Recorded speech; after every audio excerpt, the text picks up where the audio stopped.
تبارك وتعالى في كلامه المجيد وفرقانه الحميد إنما يخشى الله من عباده العلماء. وقال رسول الله صلى الله عليه وسلم: عالم واحد أشد على الشيطان من 1000 عابد، أو كما قال رسول الله صلى الله عليه وسلم।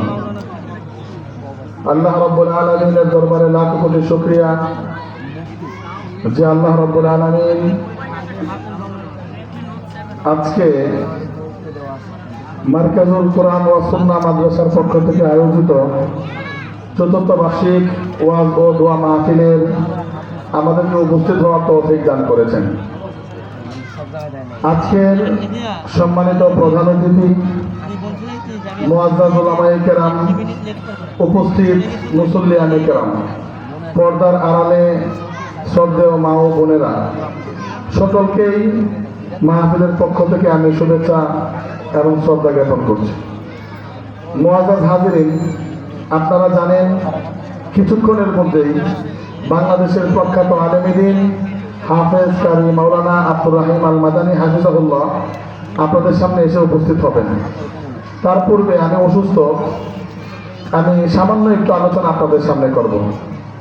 আমি আপনাদেরকে কোরআনুল কারীমের অসংখ্য আয়াত থেকে একটি আয়াত আমি আপনাদেরকে তেলাওয়াত করে শুনিয়েছি। এই আয়াত এবং হাদিসের আলোকে সামান্য আলোচনা করার চেষ্টা করব ইনশাআল্লাহ।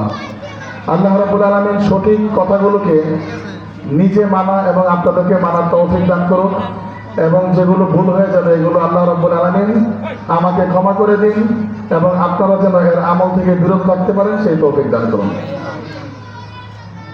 আল্লাহ রাব্বুল আলামিন কোরআনুল কারীমের মধ্যে বলেন, লাইন শাকারতুম লাআযীদান্নাকুম ওয়া লাইন কাফারতুম ইন্না আযাবি লাশাদীদ।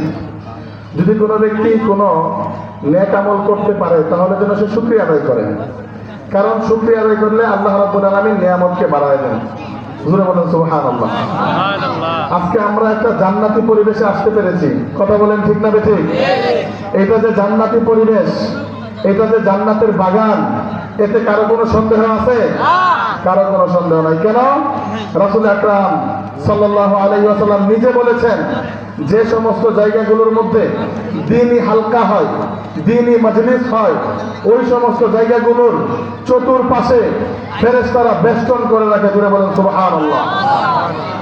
পাশাপাশি আল্লাহ রাব্বুল আলামিনের রহমত নাজিল হয় এই মজমার মধ্যে, এবং আল্লাহ রাব্বুল আলামিন একটা মানুষের এই মজলিসের বদৌলতে সগীরা গুনাহগুলো পর্যন্ত মাফ করে দেন। এই জন্য আমরা যখনই কোনো মাহফিল, কোনো দ্বীনি মজলিস হবে, আমরা যদি খবর পাই তাহলে অবশ্যই অবশ্যই সেখানে উপস্থিত হওয়ার চেষ্টা করব। সকলে রাজি আছেন না ইনশাআল্লাহ? আল্লাহ রাব্বুল আলামিন আমাদের সবাইকে তৌফিক দান করুন। মুআজ্জাজ হাজিরিন, আমি কোরআনুল কারীমের যে আয়াতটি তেলাওয়াত করেছি, ইন্নামা ইয়াখশাল্লাহা মিন ইবাদিহিল উলামা, আল্লাহ রাব্বুল আলামিন মানুষকে দুনিয়াতে পাঠিয়েছেন, আসমান জমিন আল্লাহ রাব্বুল আলামিন সৃষ্টি করেছেন। তো আল্লাহ রাব্বুল আলামিন কোরআনুল কারীমের মধ্যে যে কথাটা বলেছেন, এই কথার মধ্যে এক চুল পরিমাণ সন্দেহের অবকাশ আছে? নাই। আল্লাহ রাব্বুল আলামিন নিজেই বলেছেন, লা রাইবা ফি, এটা এমন একটা গ্রন্থ, এই গ্রন্থের ভিতরে কোনো সন্দেহের অবকাশ নেই। তো আল্লাহ রাব্বুল আলামিন নিজে সকল বান্দাদেরকে বানিয়ে দুনিয়াতে পাঠিয়েছেন, এবং তিনি বলেছেন যে ইন্নামা ইয়াখশাল্লাহা মিন ইবাদিহিল উলামা, এই দুনিয়ার ভিতরে সবচেয়ে বেশি আল্লাহ রাব্বুল আলামিনকে ভয় পায় উলামায়ে কেরাম। কথা বলেন ঠিক না ঠিক? এখন যদি কোনো ব্যক্তি বলে যে না, উলামায়ে কেরাম আল্লাহ রাব্বুল আলামিনের ভয় পায় না, অথবা উলামায়ে কেরাম অন্য মানুষ থেকে কম বুঝে দ্বীনের ব্যাপারে, তাহলে কি এই কথা গ্রহণযোগ্য হবে? কখনোই গ্রহণযোগ্য হবে না। সাহাবী আল্লাহ রাসূল সাল্লাল্লাহু আলাইহি ওয়াসাল্লামের চাচা ছিলেন, একজন চাচা, ওনার নাম হলো আব্বাস। ওনার নাম কি? আব্বাস। এই আব্বাস রাদিয়াল্লাহু তাআলা আনহুর ছেলের নাম হলো আব্দুল্লাহ। কি? আব্দুল্লাহ। এই আব্দুল্লাহ ইবনে আব্বাস রাদিয়াল্লাহু তাআলা আনহু হলেন সারা পৃথিবীর ভিতরে সবচেয়ে বড় মুফাসসির। এই আব্দুল্লাহ ইবনে আব্বাস রাদিয়াল্লাহু তাআলা আনহু বলেন যে এই দুনিয়ার মধ্যে যদি কোনো ব্যক্তি দিনকে সঠিকভাবে মানতে চায় তাহলে অবশ্যই অবশ্যই ওই ব্যক্তির উলামায়ে কেরামের প্রতি রুজু হতে হবে। কথা বলেন ঠিক না বেঠিক? উলামায়ে কেরাম ছাড়া এই দিনের সমস্যার সমাধান অন্য মানুষ কিভাবে করবে? কারণ এই দায়িত্ব তো আল্লাহ রাব্বুল আলামিন উলামায়ে কেরামকে দিয়েছেন। এবং আব্দুল্লাহ ইবনে আব্বাস রাদিয়াল্লাহু তাআলা বলেছেন যে ওই উম্মতের উলামায়ে কেরাম তারা নবীদের ওয়ারিস, এবং অন্যান্য যে নবী আছে, অন্যান্য যে নবী হাদিসের ভিতরে এসেছে যে বনি ইসরাইলের নবীর মর্যাদা কাদের? এই উম্মতে মুহাম্মাদের। জোরে বলেন সুবহানাল্লাহ। তাহলে এত বড় মর্যাদা কে দিয়েছেন? আরেকটু জোরে বলেন এই মর্যাদা কে দিয়েছেন? আরেকটু জোরে বলেন কে দিয়েছেন? আল্লাহ রাব্বুল আলামিন দিয়েছেন। মুআজ্জাজ হাজিরিন, এই জন্য আমি স্পষ্ট ভাষায় বলতে চাই, কোন মানুষ যদি দিনের যে কোনো অংশের অংশীদারিত্ব চায় তাহলে ওই ব্যক্তির জন্য অবশ্যই অবশ্যই উলামায়ে কেরামের মাথা হাতে এসে অংশীদারিত্ব গ্রহণ করতে হবে। কথা বলেন ঠিক না? উলামায়ে কেরামের মাথা হাতে না থেকে যদি কোনো ব্যক্তি কোন দিনের ব্যাপারে নাক গলায় তাহলে তার কথা কোনো অবস্থাতেই গ্রহণযোগ্য হবে না। কথা বলেন ঠিক না?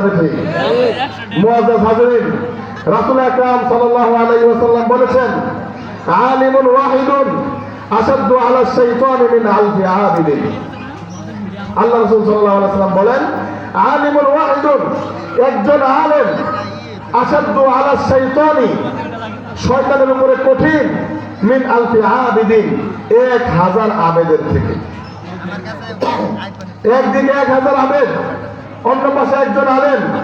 শয়তান ওই 1000 আবেদকে এক মুহূর্তের ভিতরে ধোঁকা দিয়ে তাকে ইসলাম থেকে সরিয়ে দিতে পারবে, কিন্তু একজন আলেমকে একজন শয়তান সারা জীবন ধোঁকা দিয়ে ইসলাম থেকে সরাতে পারে না। কথা বলেন ঠিক না? যার উদাহরণ আমরা প্রতিনিয়ত দেখে আসতেছি। এই উলামায়ে কেরাম এমন কোন জায়গা নাই যে জায়গার ভিতরে এই উলামায়ে কেরাম অবস্থান রাখে না।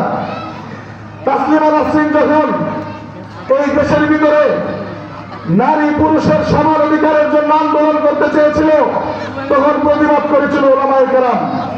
এই দেশের ভিতরে যখনই কোনো বাতিল এসেছে তাদের প্রতিবাদ করেছে উলামায়ে কেরাম।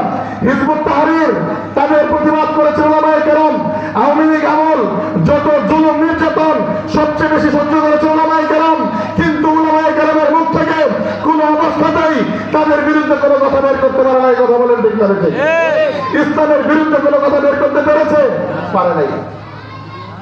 বেলাল হাবশী রাদিয়াল্লাহু তাআলা আনহুকে যখন মক্কার কাফেরেরা সেই মক্কা শরীফের উত্তপ্ত বলে বালুকারা শিবির বলে শুয়ে রাখত এবং খাব্বাব রাদিয়াল্লাহু তাআলা আনহুর কোমরের ভিতরে জ্বলন্ত আংরা দিয়ে যখন ছেক দেওয়া হতো, শুধু একটা কথা বলা হতো যে তুমি শুধু আল্লাহর নামটা ছেড়ে দাও, তাহলে তোমাদেরকে সকল রকমের অত্যাচার থেকে পরিত্রাণ দেওয়া হবে।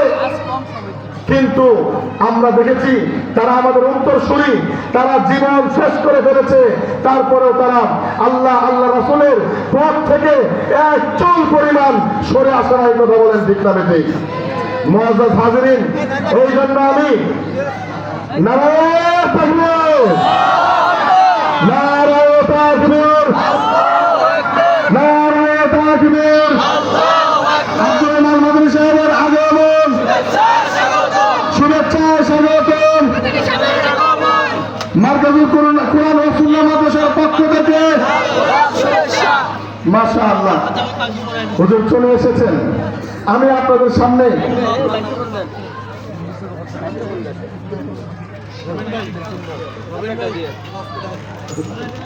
মাশাআল্লাহ আপনাদের সামনে কাঙ্ক্ষিত বক্তা, সারা বাংলাদেশের বরেণ্য ওয়াইজ